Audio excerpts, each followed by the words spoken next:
दोस्तों, सफलता कोई रातों रात आने वाली चीज़ नहीं है। इसके लिए आपको अपने कंफर्ट जोन से बाहर निकलकर तमाम कठिनाइयों को सहन करना पड़ता है और उसके बाद ही आप इसका सुख जो है ले सकते हैं। तो आज की स्टोरी में हम लोग एक ग्रैंडफादर और एक ग्रैंडसन के कन्वर्सेशन को सुनेंगे।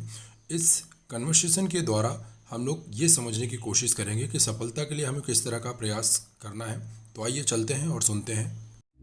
एक बार की बात है, एक गांव में एक 10-12 साल का लड़का अपने माता पिता के साथ रहता था।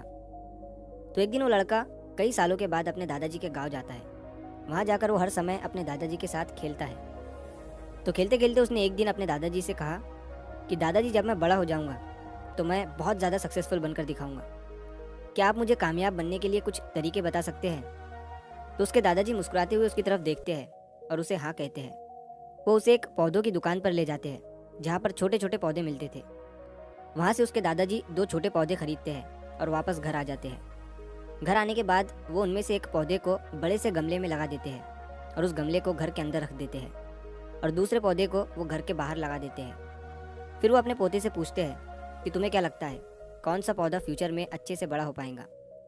बच्चे ने थोड़ा सोचा और अपने दादाजी से कहा कि हमने घर के अंदर जो पौधा लगाया है वो अच्छे से बड़ा हो पाएगा, क्योंकि वो घर के अंदर हर प्रॉब्लम से सेफ रहेगा। और जो पौधा हमने बाहर लगाया है उसे बहुत सी चीज़ों का रिस्क है, जैसे कि सूरज की तेज़ किरणें, आंधी तूफान, तेज़ बारिश और जानवरों से भी उस पौधे को रिस्क है। उसके दादाजी ने मुस्कुराया और उससे कहा कि फ्यूचर में देखते हैं इन दोनों पौधों के साथ क्या होता है। फिर 4 साल बाद वो लड़का फिर से अपने दादाजी के घर जाता है। दादाजी को देखने के बाद वो फिर से उनसे पूछता है कि दादाजी, लास्ट टाइम मैंने आपसे पूछा था कि ज़िंदगी में सक्सेसफुल कैसे होते हैं, लेकिन आपने मुझे कुछ नहीं बताया था, लेकिन अब आपको मुझे बताना ही पड़ेगा। उसके दादाजी ने मुस्कुराते हुए उससे कहा, ज़रूर, लेकिन सबसे पहले हम उन 2 पौधों को देखते हैं जो हमने कुछ साल पहले लगाया था। ये कहकर उसके दादाजी उसे उसी जगह पर ले गए जहाँ उन्होंने घर के अंदर जो पौधा रखा था। उन्होंने देखा कि वो पौधा एक बड़ा पौधा बन चुका था। फिर वो उस जगह पर गए जहाँ उन्होंने दूसरे पौधे को बाहर लगाया था। उन्होंने देखा कि वो छोटा सा पौधा अब एक बहुत बड़ा और विशाल पेड़ बन चुका था।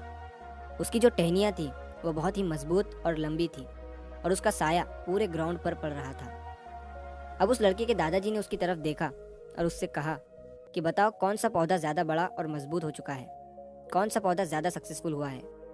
लड़के ने कहा, वो पौधा जो हमने बाहर लगाया था। लेकिन दादाजी, ये कैसे संभव है?